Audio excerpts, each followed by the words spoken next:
মাদক কেন গ্রহণ করা হচ্ছে, দ্বিতীয় প্রশ্ন মাদক কখন গ্রহণ করা হচ্ছে।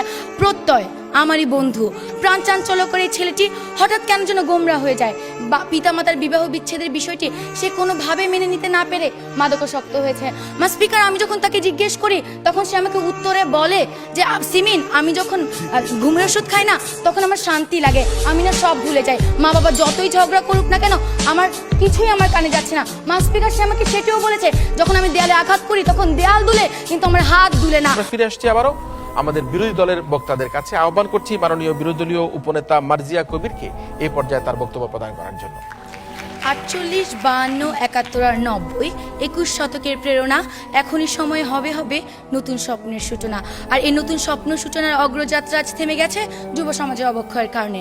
ধন্যবাদ স্পিকার আজকের এই মহান সংসদে আমাকে ফ্লোর প্রদানের জন্য। মাননীয় প্রধানমন্ত্রী কর্তৃক উত্থাপিত প্রস্তাবটি হচ্ছে এই সংসদ মনে করে যে যুব সমাজের অবক্ষয়ের প্রধান কারণ মাদক। স্পিকার, আমি যখন এই বিষয়টি পেয়েছি বিরোধিতা করার জন্য তখনই আমার মনে দুটি প্রশ্ন জেগে ওঠে। প্রশ্ন, মাদক কেন গ্রহণ করা হচ্ছে, দ্বিতীয় প্রশ্ন, মাদক কখন গ্রহণ করা হচ্ছে। এই দুটি প্রশ্নের উত্তর যখন আমি বের করছি ঠিক তখনই দেখা গেছে যুব সমাজের অবক্ষয়ের কারণে আজকে মাদক গ্রহণ করা হচ্ছে, মাদকের কারণে আজ যুব সমাজের অবক্ষয় নয়। স্পিকার, আর এরই মাধ্যমে আমার দলীয় অবস্থান স্পষ্ট হয়ে যায় এবং সরকারি দলের অবস্থান পুরোপুরি ভেঙে পড়ে। স্পিকার, সরাসরি চলে যাচ্ছে আমার দলের নেতা কর্তৃক অর্পিত দায়িত্বে।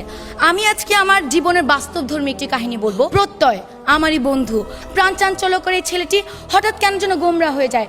বা পিতামাতার বিবাহ বিচ্ছেদের বিষয়টি সে কোনোভাবে মেনে নিতে না পেরে মাদকাসক্ত হয়েছে। স্পিকার, আমি যখন তাকে জিজ্ঞেস করি তখন সে আমাকে উত্তরে বলে যে সিমিন, আমি যখন ঘুমের ওষুধ খাই না তখন আমার শান্তি লাগে, আমি না সব ভুলে যাই। মা বাবা যতই ঝগড়া করুক না কেন আমার কিছুই আমার কানে যাচ্ছে না। স্পিকার, সে আমাকে সেটিও বলেছে যখন আমি দেয়ালে আঘাত করি তখন দেয়াল দুলে কিন্তু আমার হাত দুলে না। স্পিকার, এই ক্ষেত্রে যে ভালোবাসা তার পিতামাতার কাছ থেকে পাওয়ার কথা ছিল সে শান্তি নাকি সে মাদকের কাছ থেকে পাচ্ছে। আর এই ক্ষেত্রে যদি মাদকাসক্তি প্রধান কারণ হয় তাহলে কেন সচেতন পরিবারের একজন সদস্য হয়ে আপনি মাদক গ্রহণ করছেন না? প্রশ্ন রয়ে গেল জাতির এই মহান সংসদে, প্রশ্ন রয়ে স্পিকার সরকারি দলের কাছে।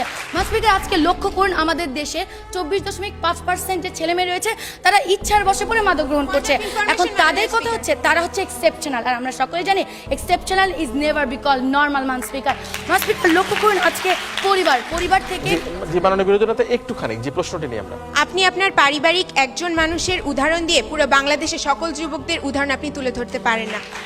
স্পিকার, আপনি একজন মানুষের মাদকাসক্তের কারণ নিয়ে পুরো বাংলাদেশের প্রত্যেকটি যুব সমাজের অবক্ষয়ের জন্য মাদকাসক্তি মাননীয় স্পিকার, কোথায় একজনের মাদকাসক্তি নিয়ে আমরা কোথায় উদাহরণ তুলে ধরেছি?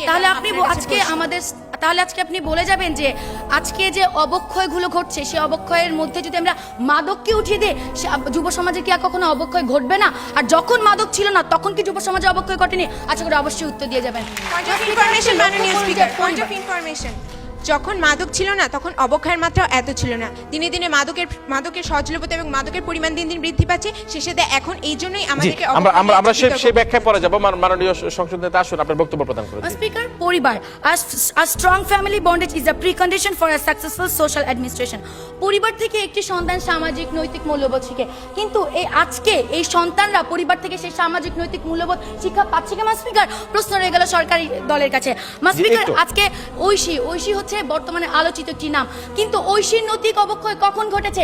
যখন সে দেখেছে তার পিতা অবৈধ উপায়ে অর্থ উপার্জন করছে, ঠিক তখন ঘটেছে যখন দেখেছে তার পিতামাতা তারই ব্যাপারে অসচেতন। আর সেই নৈতিক অবক্ষয় তাকে ঠেলে নিয়ে গেছে মাদকের কাছে, মাদক তাকে সেই নৈতিক অবক্ষয়ের দিকে ঠেলে নেয়নি। স্পিকার, আজকে লক্ষ্য করুন যে আজকে শিক্ষাই জাতীয় মেরুদণ্ড।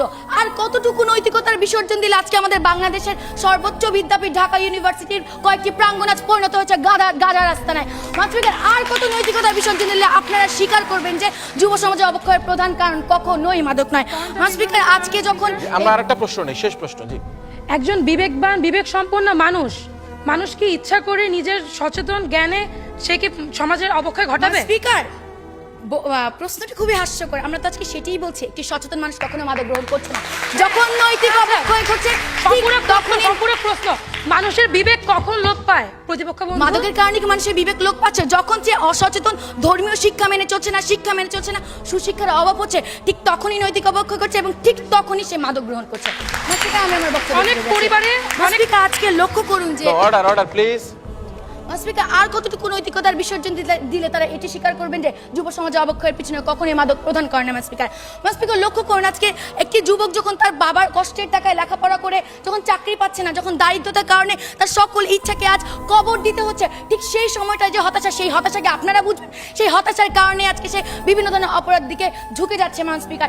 আর অপরাধ কতটুকু মাদক নিয়ন্ত্রণ করছে আজকে আমার সেটি সরকারি দলের কাছে প্রশ্ন মান স্পিকার।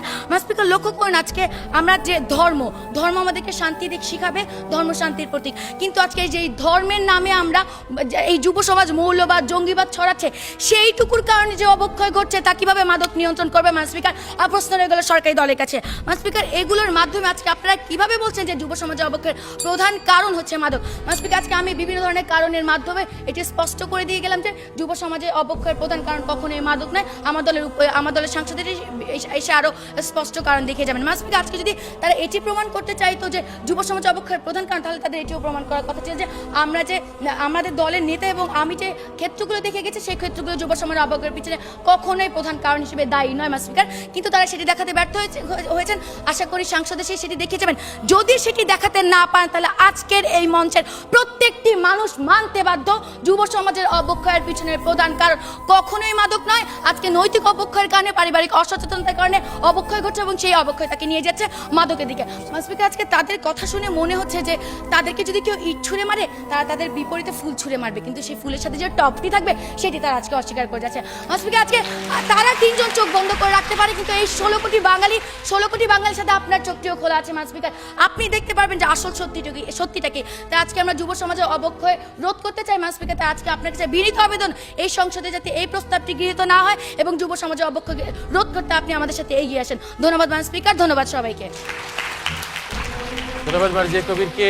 একটা ছোট্ট উদাহরণ দিয়ে যে পিতা মাতার যে বৈবাহিক বিচ্ছেদ কি কারণে একটা সন্তানের জন্য একটা করুণ পরিণতি নিয়ে আসতে পারে, সেই উদাহরণ দেওয়ার চেষ্টা করেছে। এবং ঐশীর যে অবক্ষয়ের কারণটা আজকে মা বাবাকেই খানিকটা দায়ী করে সে তার বক্তব্য উপস্থাপন করার চেষ্টা করেছে যে এই তরুণ সমাজকে ফিরিয়ে আনতে হবে, আমাদের মাদকমুক্ত সমাজ তৈরি করতে হবে এবং সচেতন বাংলাদেশ গড়ে তুলতে হবে।